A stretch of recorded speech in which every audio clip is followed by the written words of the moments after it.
Olá, pessoal. Passando aqui para a gente fazer uma discussão sobre a questão da previsão da URCA. É uma previsão despretensiosa. Alguns flashes que eu tiver sobre a geografia da região e, digamos assim, eu vou jogar para o sururu. Quando eu era criança, que alguém tinha um monte de bala para distribuir para as crianças e não podia distribuir, o que é que eles faziam? Eles jogavam para o sururu, juntavam uma multidão de meninos, jogava as balas todas para cima. Aqueles meninos que eram mais espertos e pegavam, então eles ficavam com mais bala. Isso é jogar para o sururu. Então vou jogar para o sururu uma série de informações geográficas despretensiosas, rápidas, para servir de previsão para a URCA, ok? A Universidade Regional do Cariri.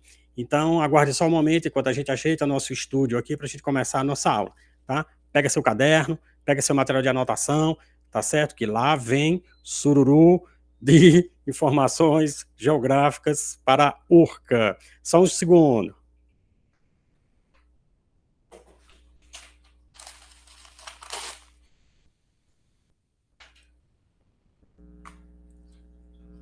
Estamos aqui ajeitando no estúdio, só um momento. O pessoal da cenografia aqui está trabalhando, tá? Vamos lá.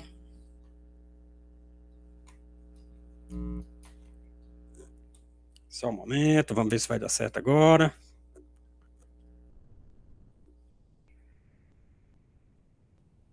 Ok, vamos lá para o nosso estúdio digital. Só terminando aqui de ajustar. Vamos tirar esse efeito aqui para a gente visualizar tudo legal. Bom, então tá aqui. Vamos lá para o sururu da geografia. Pessoal, o primeiro passo que a gente deve entender é que a URCA ela é uma universidade. Só um momento aqui. A URCA ela é uma universidade regional. Então, ela tem um aspecto muito importante na região Nordeste. Então, vamos lá começar então com a região Nordeste, tá? A gente tem um mapa aqui da região Nordeste do Brasil. Então, vamos começar aqui com a geografia física, tá? Que não é o Ceará, que é o Nordeste. Então, se a gente está trabalhando com o Nordeste tem as regiões aqui. Essa aqui é a chamada zona da... Revolva aqui, ó. Isso aqui é o chamado Zona da Mata. Zona da Mata Nordestina aqui.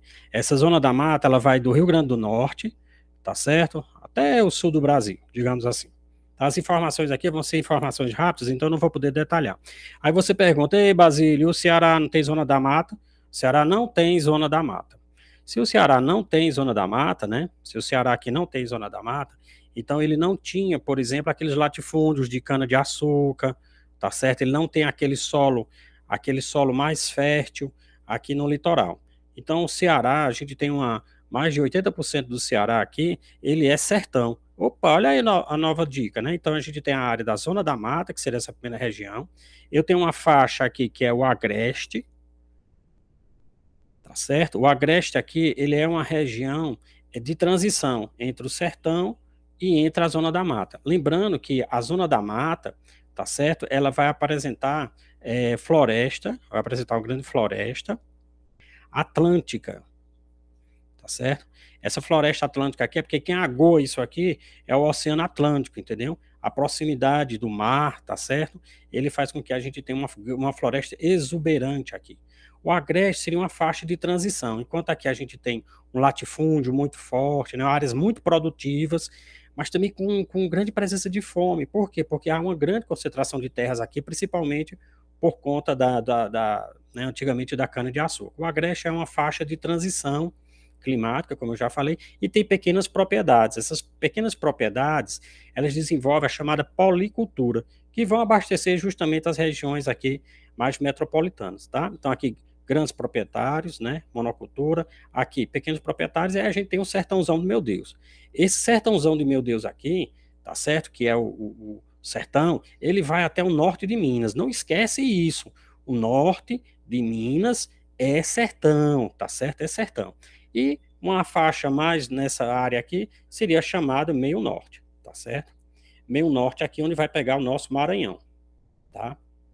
Então eu tenho no Nordeste brasileiro, Zona da Mata, o revolvezão aqui, eu tenho o Agreste, eu tenho o Sertão, que inclusive pega quase 80% do Ceará, tá? Ele é quase todo sertão, e o meio norte aqui. O meio norte a gente tem aquelas faixas, né, de Babaçu, tá certo?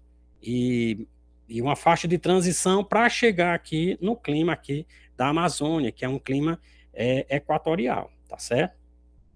Então, o Maranhão aqui ele fica nessa transição aqui. É importante lembrar também que aqui na parte norte aqui do Piauí, tá certo? A parte sul do Piauí a gente tem produção de soja aqui, tá certo? Que depois a gente vai traçar um pouco isso aqui. Então lembra que a questão norte do Piauí, perdão, sul do Piauí, ela é muito rica na produção de soja. Então, quais são as regiões que tem no Nordeste brasileiro? Zona da Mata, o Revólve, tá certo? O Agreste, o Sertão e o Meio Norte, tá bom? Isso aqui é uma panorâmica aqui da nossa região para a gente poder entrar aí mais especificamente aí na questão aí do Ceará, tá bom? Dúvidas aí vocês falam aí, manda para mim aí, quem tiver meu zap aí, manda para mim, tá? Com relação aqui ao Ceará, aliás, ainda pegando aqui na perspectiva do Nordeste, tá certo? Pegando a perspectiva do Nordeste brasileiro, o Ceará ele tem outra perspectiva interessante na sua colonização.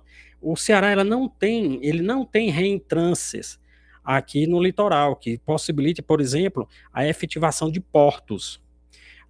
Por exemplo, em Salvador tinha, no Rio de Salvador, né, a Baía de Todos os Santos, no Rio de Janeiro a Baía de Guanabara, o que possibilitava que as pessoas viessem e atracassem o navio. O Ceará ele não tinha uma feição de portos aqui natural. O Ceará ele tem correntes marítimas que dificultava também que esses navios atracassem aqui e ventos muito fortes.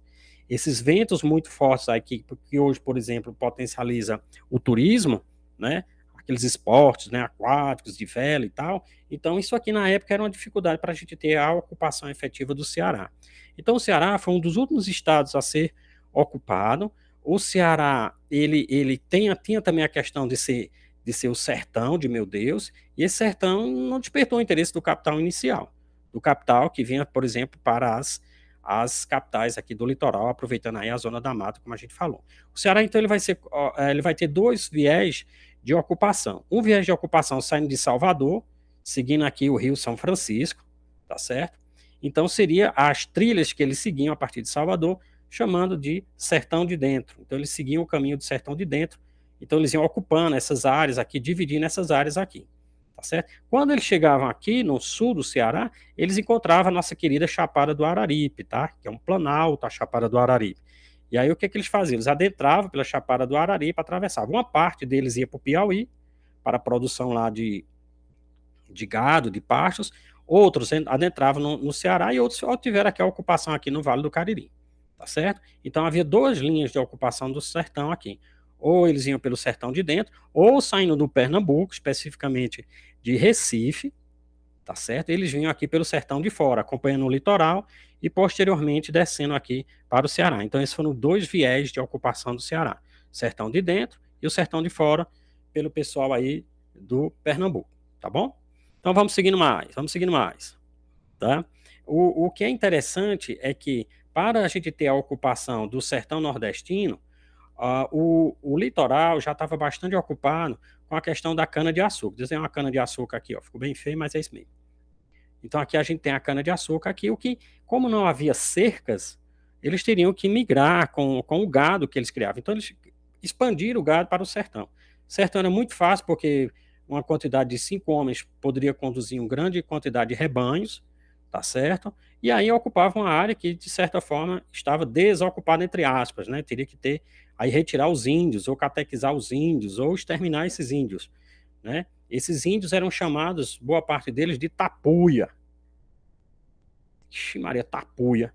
Tapuia quer dizer aquele índio de língua presa, aquele índio que não fala a língua guarani, né? Então, por exemplo, os índios guarani chamavam os tapuia de selvagem, olha só.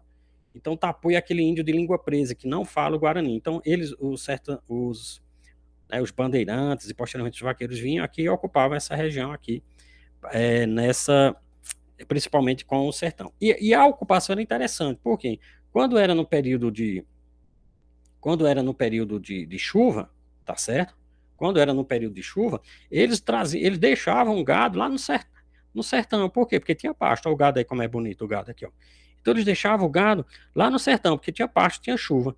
Quando parava esse período de chuva nosso aqui e entrava na realidade o período de estação de seca, eles levavam esse gado lá para as chapadas, onde você tinha uma condição climática um pouco melhor. Então, esse gado vinha para as chapadas. É o que acontecia, por exemplo, aqui no Ceará, né? Aqui no Ceará você tem os Inhamuns, aqui a região do sertão. E aqui é uma caricatura, tá? Esse mapa. Então, eles iam dos Inhamuns e traziam o gado aqui para a Chapada do Araripe, o sul do Ceará, tá certo? Para quê? Para que o gado passasse esse período de seca, tá bom? Vamos mais. Vai guardando as informações aí, são muitas. Tá? Vamos mais. Com relação aqui a perspectiva, né, da Chapada do Araripe, nós temos no Ceará, tá certo? Nós temos no Ceará, o Ceará em si, ele vai ter duas feições, assim, ou três feições, tá certo? De relevo. O estudo de relevo a gente chama geomorfologia. Geomorfologia é o estudo do relevo, das transformações do relevo. Não confundir geomorfologia com pedologia. Pedologia, tá certo? Não é pedofilia, não, é pedologia. Pedologia é estudo dos solos, ó. Geologia, estudo das rochas, né? Então não confundam esses conceitos. Geomorfologia, pedologia, solo. Pedologia é solo, geologia é rocha, tá certo? Então, do ponto de vista geomorfológico, a gente vai ter três feições do estado de Ceará, tá certo? Aqui eu vou ter o Apodi, aqui eu vou ter a Chapada do Araripe,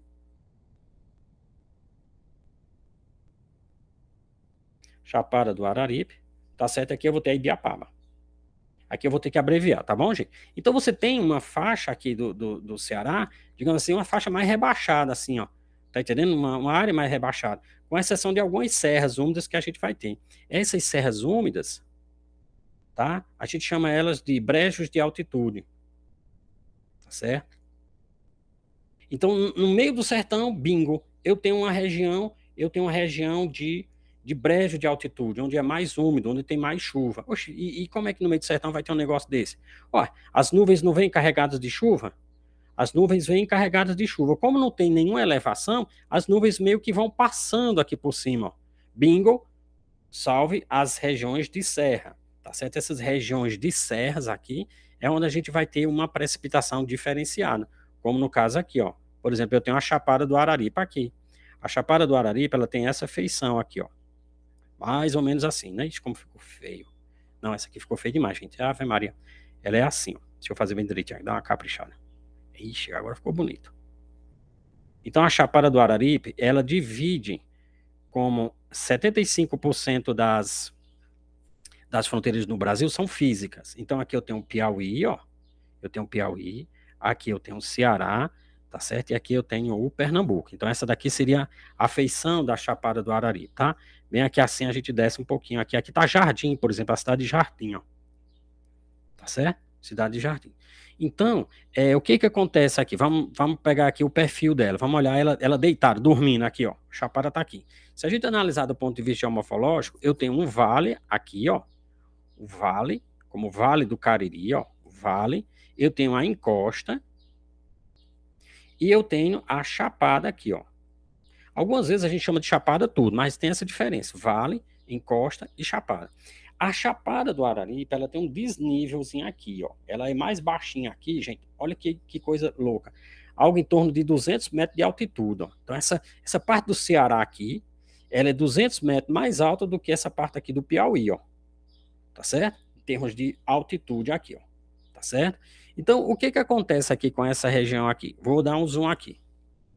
O que acontece é que nessa faixa, nessa parte aqui, ó, a Chapada, ela é um pouco mais altinha assim. O que acontece? As nuvens vêm carregadas de umidade, ó. Ela não consegue passar aqui por conta da elevação. E outra, tem uma vegetação aqui, ó. Inclusive essa vegetação aqui nessa borda aqui da Chapada, na borda leste da Chapada, ela fica um clima mais úmido. A nuvem não consegue passar e ela precisa descarregar aqui, ó. Como a nuvem precisa descarregar aqui para poder passar, essa aqui é uma região chamada de barla-vento.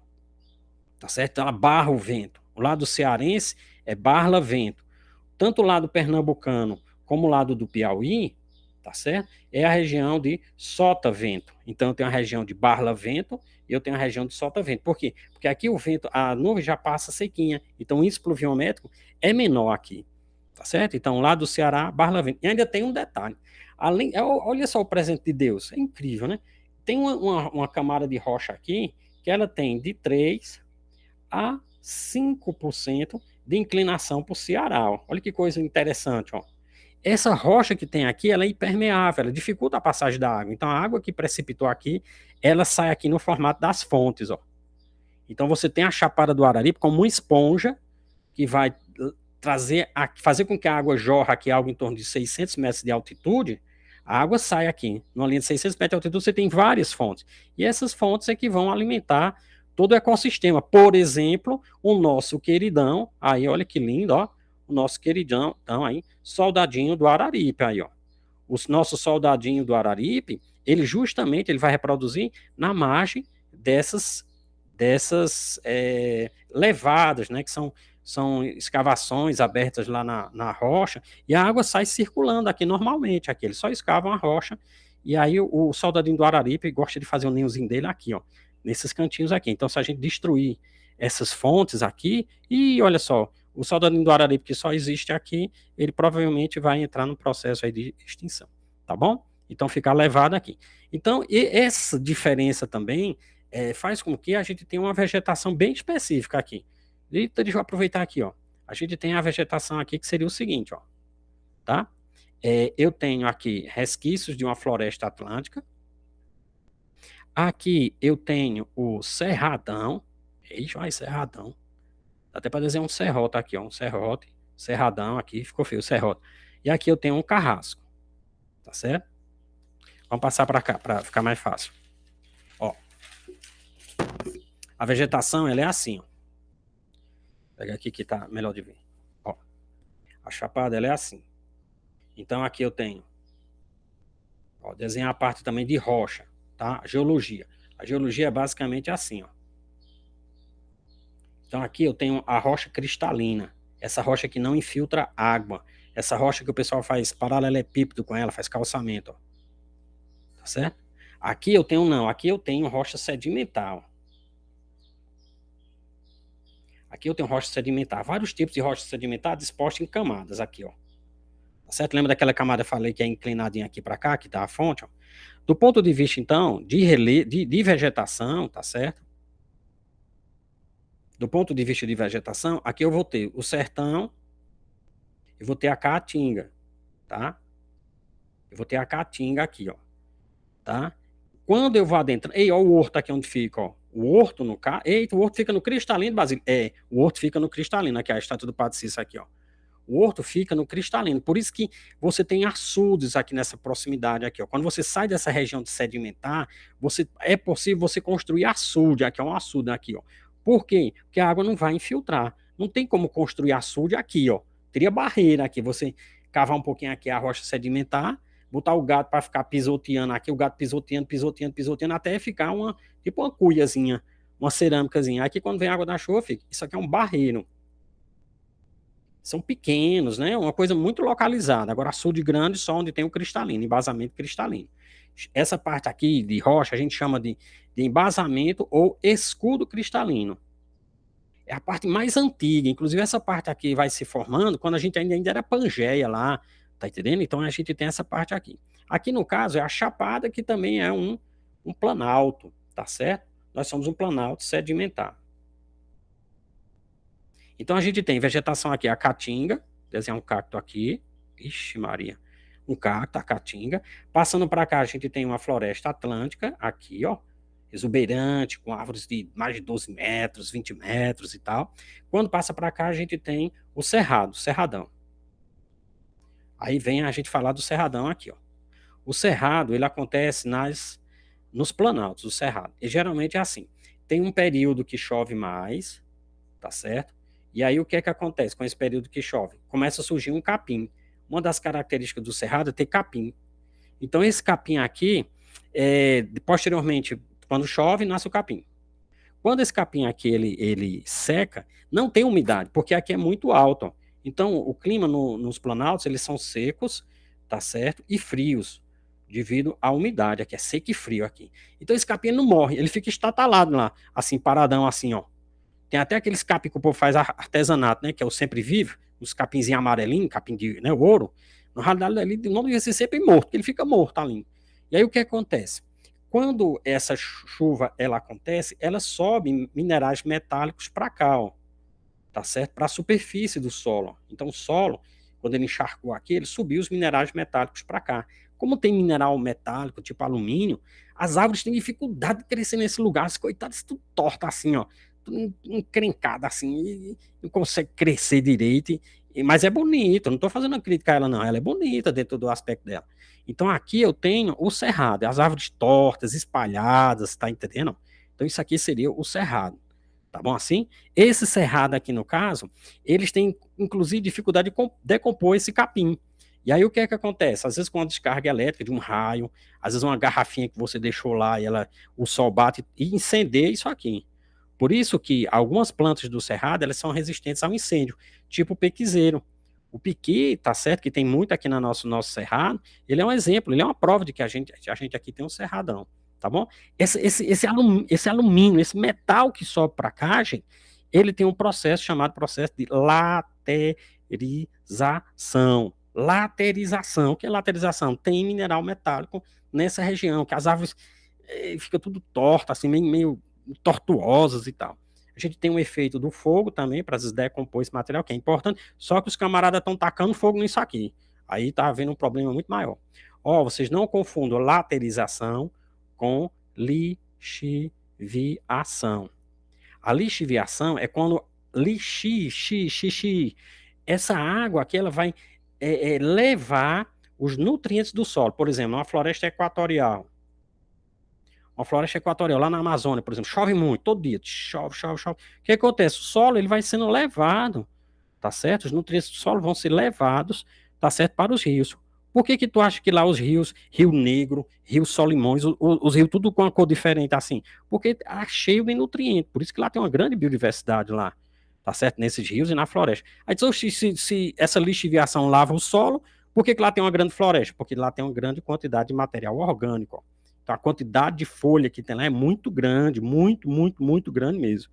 E essa quantidade de folha sustenta a vegetação. Quer dizer que se eu desmatar, bingo, exatamente. Tu vai ter um problema erosivo seríssimo lá.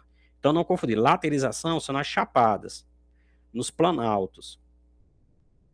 Tá certo? E lixiviação nas florestas equatoriais. Tá bom? Toma cuidado com isso. Há uma questão, Basílio, não tem como resolver não, esse mineral metálico aqui para plantar não? Tem, tá certo? Foi desenvolvida a questão da calagem. A calagem é quando você pega, espalha cal aqui e altera o pH para você poder plantar. E aqui você pode produzir aqui. Por que tu acha que os nossos planaltos hoje estão sendo destruídos para a plantação de soja? Soja em larga escala, em larga escala. Tá entendendo? Destrói tudo. Eles pegam 2 tratores assim gigantes, gente, ó. Pega 2 tratores assim gigantes, tá certo? Isso eles chamam de, parece que o nome é uma correntona, parece correntona. E eles pegam esses 2 tratores com essa corrente e saem destruindo a vegetação todinha, levando aqui, depois eles só passam arando aqui. Então o cerrado brasileiro está sendo destruído para a plantação de soja. 2 perspectivas. Primeiro, eles podem pegar a madeira também para fazer carvão. E segundo, o plantio de soja. Tá certo? Então é muito importante a gente entender, inclusive, que quando a gente fala de cerrado brasileiro, eu estou falando nas regiões que vão abastecer os rios. Então, os principais rios brasileiros, o Araguaia, Tocantins, o São Francisco que é o maior rio que é exclusivamente brasileiro, São Francisco. O Amazonas não é só brasileiro. Então, quando a gente está destruindo o cerrado lá nos planaltos, é nesses planaltos aqui, gente, que está formando os rios.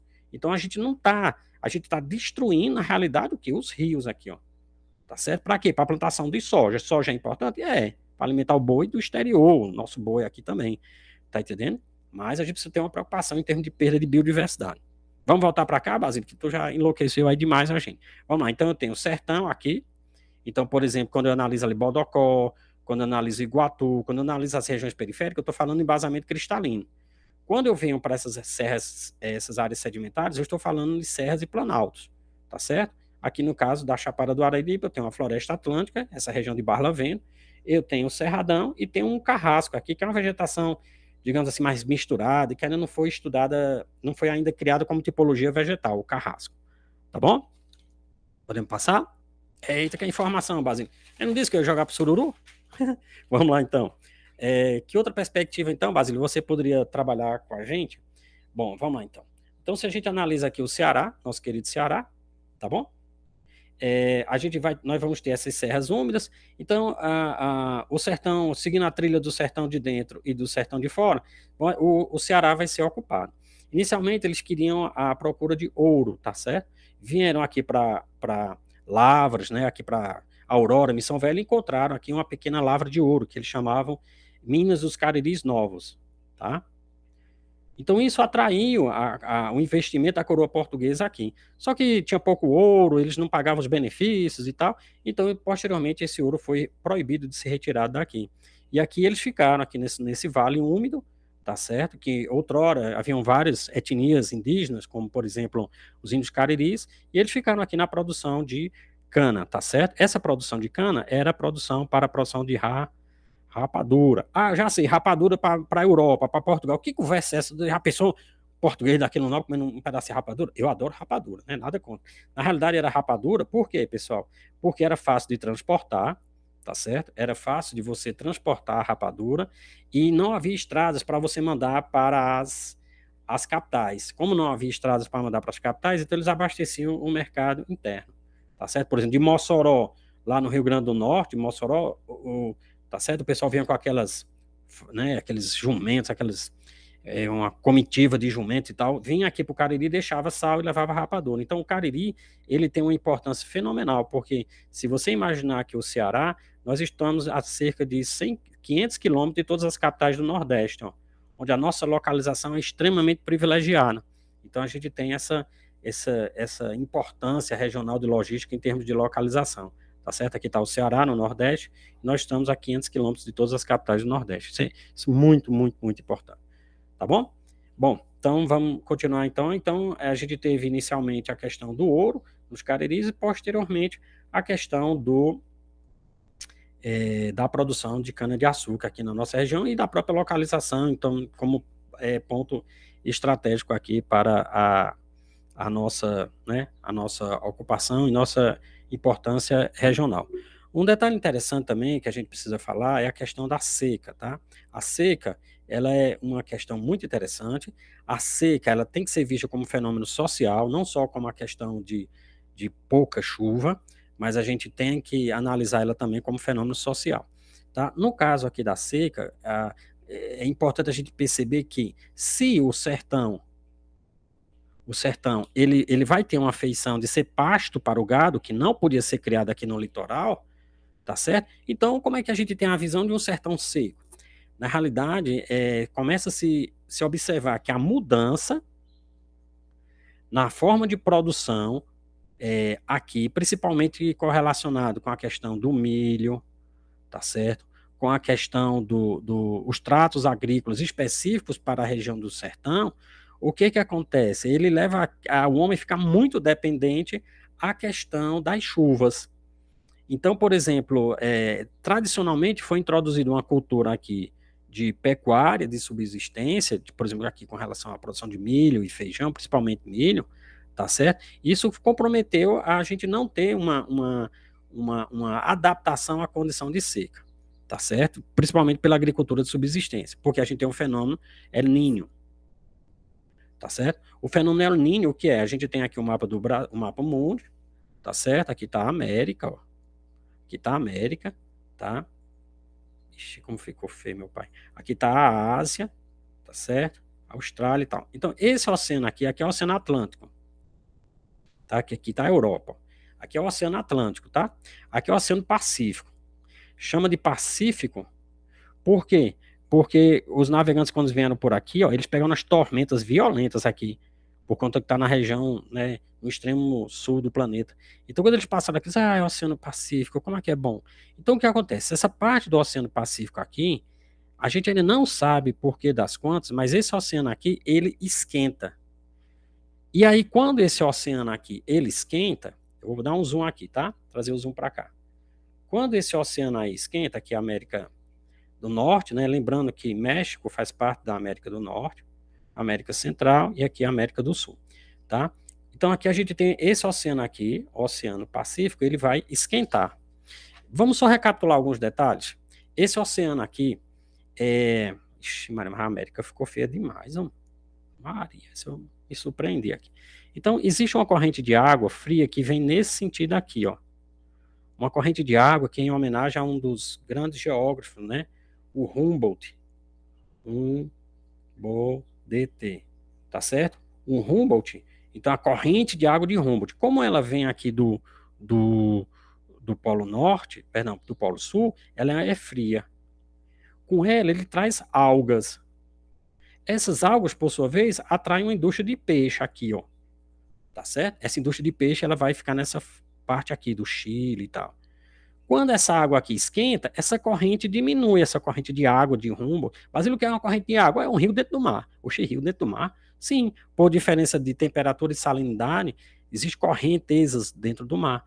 Então, essa corrente de Humboldt, quando esse oceano aqui esquenta, ó, essa corrente diminui a força dela, aí, consequentemente, não tem tanta alga e também, obviamente, não tem peixe. O pessoal dessa região aqui chama essa região de El Niño. Aliás, esse período de El Niño, quando a água esquenta aqui, ó. Tá certo? Quando a água esquenta aqui, ele chama esse período de El Niño. Eu acho que o certo seria em homenagem ao menino Jesus. Eu acho que o certo seria chamar de El Diabinho. Mas, enfim, deixa pra lá. E quando esse El Niño acontece, a cada, sei lá, 5 anos, 6 anos, não tem um período correto, que ele esquenta, ele faz seca aqui no Nordeste, ó. Seca aqui no Nordeste, tá certo? E ele gera chuva, tá certo? Aqui na região sul. Ele muda as condições atmosféricas. Tá bom assim? E aí o pessoal disse, não, vamos descobrir por que esse negócio acontece. Aí fizeram um programa internacional aí para medir as condições aqui desse oceano. Botaram umas boias aqui no mar, ó. Como o desenho tá bonito, mas eu tô entendendo. Não importa que eu tô entendendo. Então, pronto. Então aqui botaram umas boias no mar. Adivinha? Eles descobriram que o oceano não só esquentava, como ele também esfriava. Oxe, esfriava? É. Quando ele esfria aqui, o pessoal chama isso de laninha. Tá certo? Laninha é quando ele esfria. E aí, quando ele esfria, é o contrário. Ele traz muita chuva aqui pro Nordeste e traz seca para cá, para a região sul do Brasil. Tá certo? Então a gente tem que entender o fenômeno El Niño e o fenômeno Laninha. Laninha, chuva pro Nordeste. El Niño, chuva ou seca pro Nordeste, tá bom? Laninha, chuva. El Niño, seca, tá bom? E aqui a gente tem essa perspectiva aqui da ocorrência desse fenômeno meteorológico, tá bom? Para falar em fenômeno meteorológico também, seria legal a gente perceber uma coisa, que eu tenho aqui no planeta Terra, tá certo? Umas questões bem interessantes. Aqui eu tenho a linha do Equador, tá certo? Essa linha do Equador, o que é que acontece? Ela é bem interessante porque a gente consegue dividir as zonas climáticas do planeta, ó. Eu tenho aqui uma região equatorial,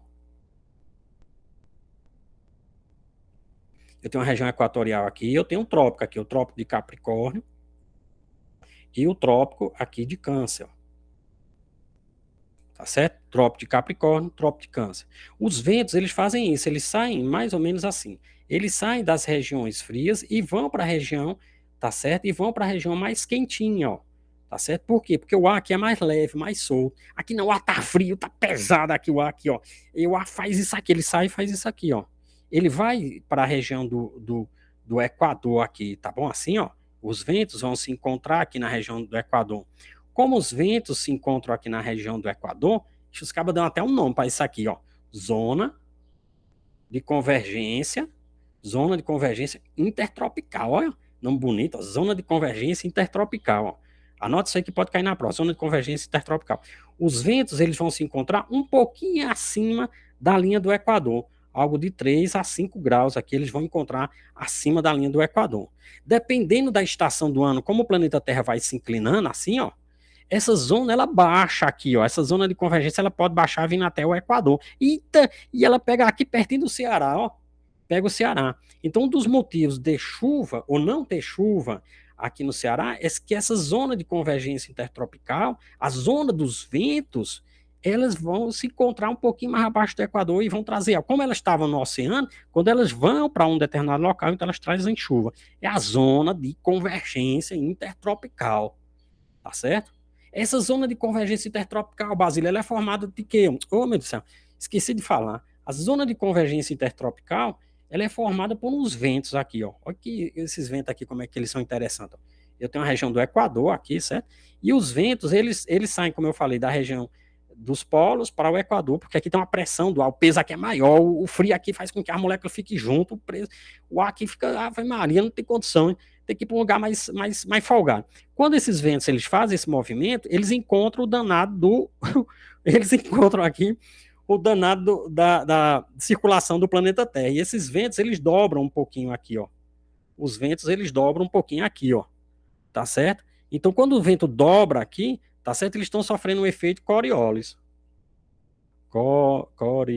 Coriolis. Eles estão sofrendo aqui o efeito Coriolis, que é quando esse vento aqui dobra aqui, ó. Tá vendo? Esses ventos aqui, eles vão se encontrar justamente na zona de convergência intertropical. Zona de convergência intertropical, tá bom?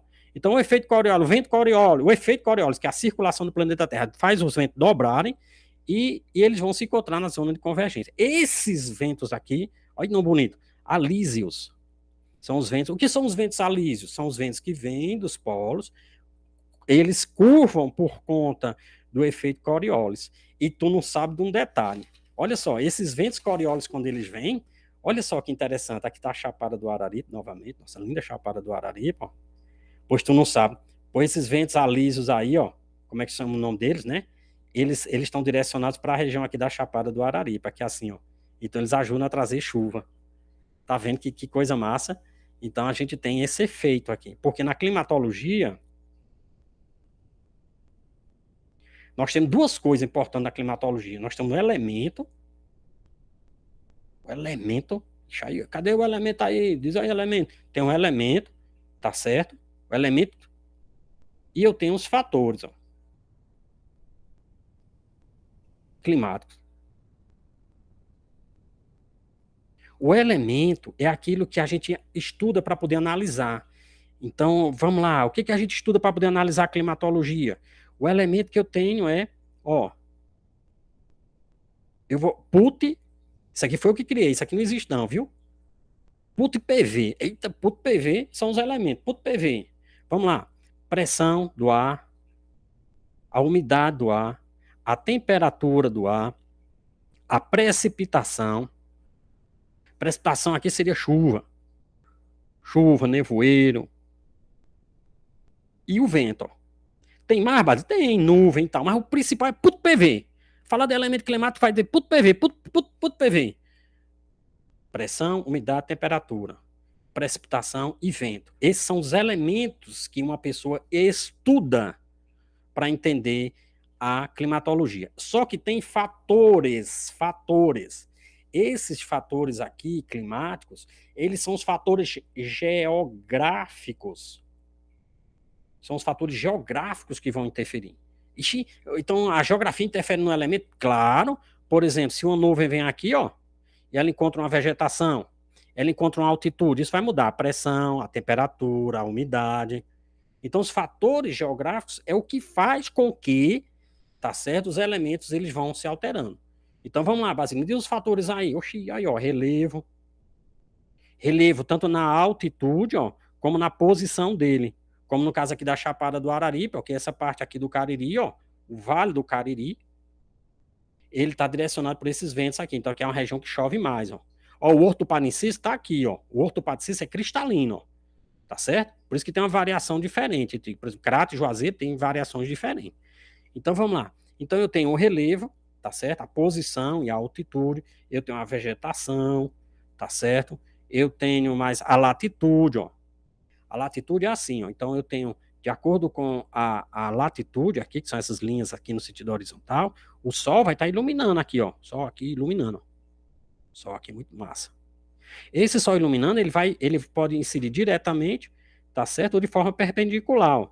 Então, as regiões vão receber mais iluminação do que outras. Então, a latitude ela vai interferir na posição aqui, na relação da quantidade de raios solares e da temperatura, tá? De luz, isso tudo vai interferir. Então, a vegetação, ela também vai interferir. Ah, tem uma massa que os cabas gostam de colocar nas provas aqui no Nordeste. Qual é? Ah, essa daqui, ó. Deixa eu ir, ó. Continentalidade. A continentalidade, ou seja, o que é? Se uma região está perto do mar, aqui, ó. Eita, como ficou apertado. Se uma região aqui é um guarda-sol, viu, gente? Aqui é o mar. Olha o mar bonitão aqui, ó. Se uma região está próxima de um corpo de água, ele sofre o efeito da maritimidade, ou seja, essa quantidade de água ela vai neutralizar as condições climáticas daqui, ó. Ao passo que se for uma região muito interiorana, tá certo? No interior do continente, ela vai sofrer o efeito da continentalidade. Não precisa nem dizer, Basílio, continentalidade eu entendi. É que quando está longe dos corpos de água, aqui a gente vai ter uma variação, a gente não vai ter como neutralizar a condição atmosférica aqui. Perfeito. O quente aqui é quente e o frio aqui é frio. Por exemplo, se eu disser uma região, tu vai morar lá na Europa, tu, uhul, mas tu vai morar numa região lá da Europa, tá certo? Temperado continental. Então tu já sabe que o inverno lá vai ser bem frio. Tá certo? Então aqui a gente tem um efeito da continentalidade. O sertão tá aqui, gente, o sertão. O sertão, ele sofre o efeito de quem? Da continentalidade, tá certo? Ou, se for uma região mais friazinha do sertão, ele vai sofrer o efeito do fator geográfico do relevo para ter uma chuvinha aqui, como no caso aqui da nossa região de Barlavento. Então, o sertão, ele sofre o efeito da continentalidade. Prova disso é nossa querida, eita, ó, Quixadá, faz tempo que eu fui a Quixadá. Quixadá é o lugar onde tem mais os monólitos, né? Os chamados, olha que nome bonito aí, Inselbergs, olha, Inselberg. Ei, mas posso botar meu nome, meu filho Inselberg? Pode, Inselberg vai tomar banho. Inselberg já fez a tarefa. Poxa, eu não aguento esse Inselberg, adolescente. O que são esses Inselberg? Havia lá na região de Quixadá, né? Quando a Terra estava se formando lá, tá? Um relevo era assim, devido às condições atmosféricas, os agentes que vão erodir, eles fizeram com que essa formação ficasse assim arredondada. É o lugar do mundo onde tem mais inselbergues. Esses inselbergues, ou também chamado pão de açúcar. Oxi, quer dizer que o pão de açúcar lá no Rio de Janeiro, Basílio, o pão de açúcar no Rio de Janeiro é um inselbergue, ele é um relevo, testemunho do que existia anteriormente. Foi sendo erodido, tá certo? E hoje a gente tem. Então, Quixadá, inselbergue. E por que ele tem inselbergue? Porque ele sofre intemperismo. O que é intemperismo, Basílio? Intemperismo é erosão.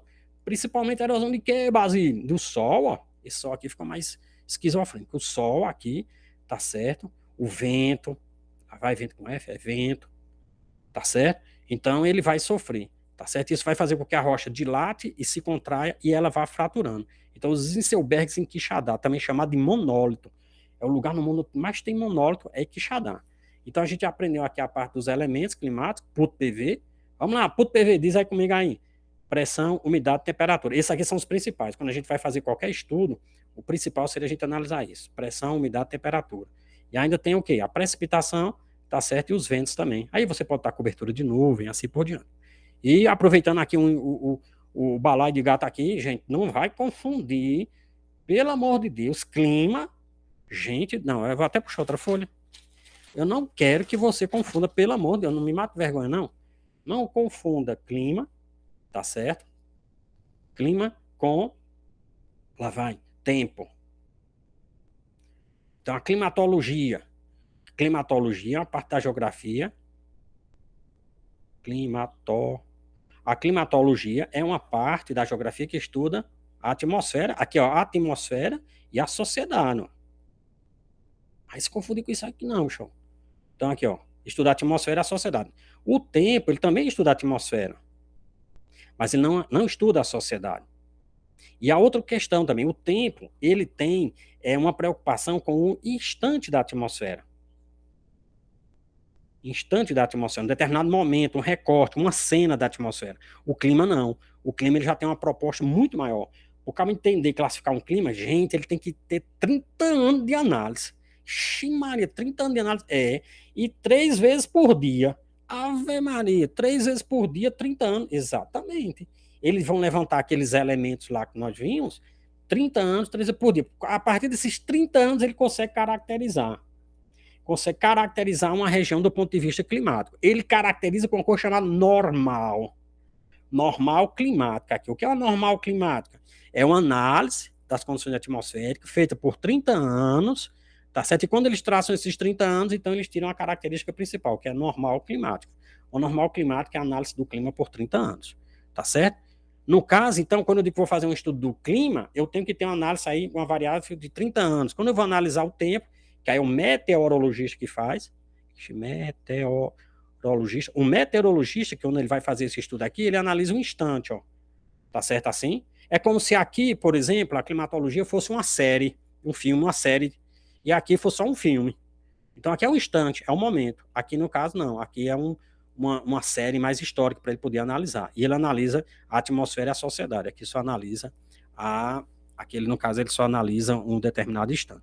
Então não confundir climatologia com tempo. Tempo é o instante, é o momento. E climatologia é uma análise feita por 30 anos, que a gente chama isso aí de normal climática. Tá bom? Bom, deixa eu ver se eu lembro mais algum fato assim que seja relevante aqui para vocês. Eu acho que para o primeiro vídeo seria isso aí, tá? Ah, deixa eu comentar aqui outra questão também. Vamos lá. Existe aqui, quando a gente tem aqui o Ceará, tá certo? O Ceará sempre teve uma preocupação, e o Nordeste como todo, a questão do desenvolvimento. Houve uma estratégia que foi criada aqui nos governos dos estados do Ceará, foi uma estratégia chamada de guerra fiscal. A guerra fiscal foi justamente quando os governos do estado do Ceará e assim do Brasil como um todo, eles começaram a baixar os seus impostos para atrair indústrias, tá certo? Como aconteceu no polo calçadista aqui no Ceará. Então, o Ceará reduziu seus impostos para as indústrias, montou toda uma infraestrutura. Poxa, infraestrutura? Sim. Infraestrutura de transporte, rodovias, portos. E isso tudo fez com que várias indústrias viessem se instalar aqui no Ceará. Essas indústrias elas têm uma estratégia de ser desconectadas, porque evita movimento sindical e tal. E aqui a gente tem um polo calçadista no Ceará, tá certo assim? Principalmente por esse período aqui chamado guerra fiscal. Acho que eu nem botei o nome, hein? Botei? Botei não. Guerra fiscal. Tá certo? Essa guerra fiscal é quando você reduz os impostos. Ô, Basílio, o Estado não perde muito, não. O Estado e o município perde, mas ele também ganha com a questão da geração de empregos. Tá certo? Então a gente ganha com a geração de empregos. Isso aqui no Ceará hoje é muito importante, porque se a gente analisar o mapa do Brasil, o Ceará ele vai estar nessa quina, digamos assim, nessa quina aqui do continente. Então a gente está muito próximo, por exemplo, da África, da Europa, da América. Então o Ceará hoje ele tem uma localização estratégica do ponto de vista para dispersão de produtos. Por isso que a gente está investindo muito na questão do porto, tá certo? Aqui na questão do porto, na questão de aeroportos também. Por exemplo, a gente tem voo em 7 horas para Portugal, ó, tá certo? Então aqui fica bem interessante. Então o Ceará está despontando hoje nessa feição, está despontando no que hoje antes era um problema, que era e ainda hoje é o sol. Então o sol era um problema, porque a gente tem sol o ano inteiro. Como a gente tem sol o ano inteiro, era ruim para a agricultura, mas para o turismo é uma coisa fabulosa isso aqui. Tá certo? Então você tem aí a questão do turismo aí, nessa feição aqui do Ceará. Tá? Pessoal, terminando aqui nossa primeira aula, nosso primeiro sururu de informação geográfica para a URCA, talvez eu lance um outro vídeo, tá? Sorte para você, cadência, tenha fé, entendeu? E combata a sombra. E segundo Raul Seixas, né, e também Mahatma Gandhi, nós somos capazes de sacudir o mundo. Gente, sorte para vocês aí, tudo de bom. Espero ter ajudado de alguma forma e não ter confundido muito. Tá? Qualquer coisa, vocês entrem em contato aí comigo. Forte abraço. Terminando aqui a nossa previsão sururu, de informação sururu geográfica do professor Basílio, tá? Forte abraço para vocês.